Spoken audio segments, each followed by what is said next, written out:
Did my colleague get your name? Yeah, you got my first name. Do you mind if I take your first name? Is that okay? What's your name and number then? My name 2928 is PC Lee. PC Lee. Okay. Yeah. So what was your name? Well, I'm not prepared to divulge it in front of people that aren't police. Okay. Well, I can ask that gentleman to step away if that's all right. Yeah. Right. So what? Under what act are you asking for more details? It's because we've been called today. Okay. Yeah. Anytime we get called to an incident, yeah, we like to get your name. Yeah. What section of which act are you requiring my name? I'm not saying it's under any act. You don't have to give your name to me today because you haven't committed an offence. No. But it's just for our records. Yeah. So would you be prepared to give me your name? No. No? Okay, that's absolutely fine. I'm going to make a note of your car registration. That's fine, yeah. Okay, is that alright? Yep. So all we're doing at the minute, obviously there's been a bit of confusion over the coins. Yep. Turns out that, as you said, they are legal tender, so yep, so it's now down to the petrol station whether they accept them. So your vehicle yep, has come back to either a Brett Chamberlain. You shouldn't be saying this in front of the people. They can't hear me. Yeah, they can. Do you want me to ask them to yes, move away? From the very start, the officer completely fumbles the basics of good policing. Instead of staying calm and figuring out what's actually happened, she dives straight into fishing for Brett's name. And when he rightfully refuses, she runs his number plate and loudly blurts out, "Your vehicle's come back to a Brett Chamberlain right in front of Shell staff. That's not policing. That's public doxing." Brett instantly calls her out, forcing her to move the conversation away from everyone listening, and he's spot on for doing so.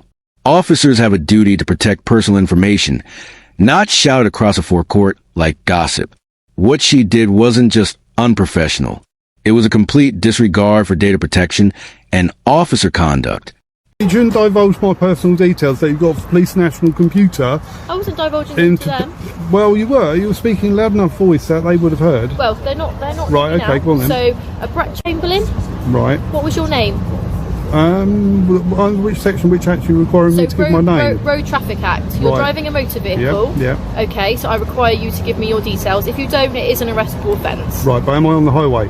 Pardon? Am I on the highway? You've been driving this vehicle. Yeah, but am I on the highway now? You've been driving this vehicle. But am I on the highway now? Can you just give me your details, please, and then we can get this sorted?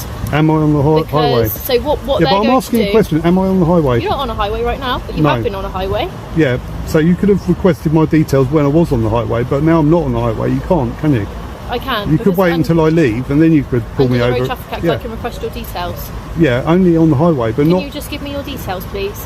This is where the officer's understanding of the Road Traffic Act completely falls apart. Moments earlier, she openly admitted that no offense had been committed. Yet, now she's trying to demand Brett's details under traffic powers that only apply when an offense has taken place. The contradiction is glaring. The Road Traffic Act allows officers to request driver information only when someone is driving or in charge of a vehicle on a public highway at the time of an alleged offense. Brett was parked on a private forecourt well outside that scope. What this really exposes is a complete lack of proportionality. There's no crime, no threat, no disturbance. Yet, she's escalating like it's a major investigation. A competent officer would have de-escalated, clarified the facts with the store, and moved on. Right, okay. Now, I've got a right not to give you my details unless I have committed an offence. Right, the Road Traffic Act it is referring to vehicles on the highway, not on private property. So, if you're saying that I have to give you my details under the Road Traffic Act and I'm not on a highway, then you're infringing on my rights. Do you think I should provide my details on private forecourt? Yes, I believe you should. Because of the Road Traffic Act? Yeah. Yeah, go on. Why is that then? Are you going to provide me No, your I'm details? just asking you these questions. I may well provide my details, but you have to articulate the law as to why. Under the Road Traffic Act? Yeah. Okay. You have used a highway to get here today, have you not? That's not the point though, is it? You have used a highway to get here today. Under Yeah, the I Road have. Traffic Act, Yeah. okay, I can ask you to give your details. So in other words, you could knock on my front door, my car's on my drive, and you could say, under the Road Traffic Act, I want your details, and you must have been on the highway in your car. You would be in your vehicle, would you? Doesn't make sense. You wouldn't be sat in your vehicle. She's clinging to the Road Traffic Act like it's a catch-all power, claiming that because Brett used a highway to get here, she can now demand his details. But that's not how the law works. Powers under the Road Traffic Act 1988 Section 172 only apply when a driver is suspected of committing a specific traffic offense while on a road or public place. Simply having used the highway earlier doesn't magically keep you under police authority once you're parked somewhere else. Brett's example about his car being on his driveway was spot on. If what she said were true, an officer could turn up at anyone's house, see them sitting in their car, and demand their personal details because they once used the road. It's absurd and completely unlawful. I reckon if I was parked in the car park, yeah, then I wouldn't have to provide my details. But because there's a way in and a way out, that means in law, in case law, it's an extension of the highway. Okay. And on that basis, I'll provide my details. Would you like to give me your date of birth? I can give you my driving licence because you. First of all, which section, which act? Would you like to give me your driving licence? No, which section, which Under act? the Road Traffic Act. Yeah, what section? I'm asking you for your driving licence. Yeah, which section, which Can you act? just give me your driving licence? You don't know it, do you? There you go, 163. That requires me to stop. If a police officer asks me to stop, but which? And to give your details, sir. No, that's another act. Go on. Which sections? I'd have to check, sir. Do you want me to tell you? 164. 164. That's it. Very good. There we go. Right, so This moment is brutal. Brett completely schools the officer with her own legislation. Before handing over his license, he simply asks, under what section of the Road Traffic Act? Panic sets in instantly.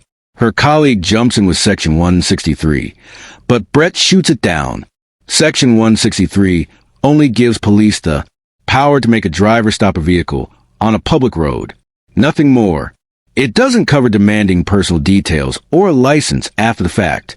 The correct law, as Brett explains, is Section 164 of the Road Traffic Act 1988, which deals with production of a driving license, not the authority to stop or question someone without cause. It's a basic distinction any trained officer should know. Yet, she and her colleagues stumbled over it like recruits on their first week. my payment. Money. Pardon? It's my payment. They're not accepting it as payment. Are you accepting them giving your money back? No. Okay, well they're not accepting your payment then. So Okay. Yeah. you're still going to be, waiting for that to go past, you're still going to be charged for the payment Yep. at a later date. Okay, they've got your car registration. Yep. They're going to forward it on to that. They can get your details from your car registration. Yep. They're going to forward that onto their head office, and Yep. you will be chased for payment later on. Okay. Yep. Okay. Well, whatever. Yeah. I don't. Are you going to accept your money back? It's not my money. It's their money. It's also the Queen's money, actually. Are you going to accept the Queen's money back? No. What do you want them to do with it then? Put it in the till and accept payment. Well, that's not going to be accepted as payment, so I think you may as well just take it back. Yeah. Because what's that? I'm not taking it back. £200? More than that? 240. Pardon? £248.83. Yeah, I think you may as well take that back. No, I You're don't gonna be think out so. of pocket otherwise. I'm not going to be out of pocket. Pardon? I won't be out of pocket. I've paid for my fuel with cash, with legal tender. This is where the officer completely abandons her role as an impartial enforcer of the law and slips into acting like Shell's personal representative. She knows this is a civil dispute, yet she's openly taken the business's side, pushing Brett to just take his money back instead of respecting his legal right to insist on paying with lawful tender.